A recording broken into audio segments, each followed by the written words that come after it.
Good मुंबईला morning. जायच्या आधी म्हणलं ठाणं फिरून घ्यावं म्हणून ठाणं फिरायला निघालो दोघं.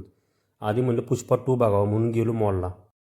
मॉल म्हणजे कसला हायपाय सगळा मॉल, झापूक झुपूक. इथं तिडीव तिडीव टाकून बसलेला पुष्पा 2. थांब तुला बघतोच म्हणलं आधी गेल्यावर. पिक्चर चालू व्हायच्या आधी बाहेरचा नजारा बघून घेतला. आज जाऊन सीट बीट पकडली आणि हा अवतार बघून पुष्पाचं सगळं पैसेच फिटले तिकिटाचं.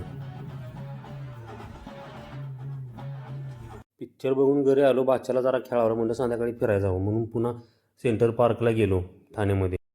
तिकीट काढली 4 चौघांची. आतमध्ये गेलो तर असलं काहीतरी होतं, फोटो बिटो काढायचं. सगळी फोटो बिटो काढत होती. असलं पूल होतं, लय भारी दिसत होतं काय काय.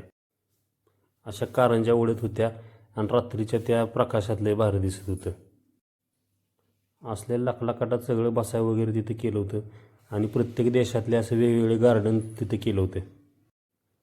चीनचं गार्डन कसं असतं हे बघा, हे दाखवलं आहे. असली दगडं आमच्या इथं भुईकोंडात सापडतात. तिथनं पुन्हा विवेकानंद मॉलमध्ये आलो. गाडी पार्क केली. इथं एवढ्या गाड्या बघून म्हणलं शोरूममध्येच आलो का काय असं वाटलं. जरा इकडे तिकडे फिरलो आणि म्हणलं गेम खेळावा. तिथं एक हातोडा महाराज होता, खचकून मारला, ती वर गेला.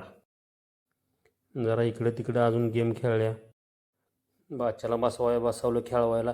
पाणी मारून मारून सगळी मारत होता, पण काय त्याला नेमच लागत नव्हता. फिरून फिरून भूक लागली म्हणून आम्ही जेवायला गेलो. इथं व्हेज शिजलर मागितला.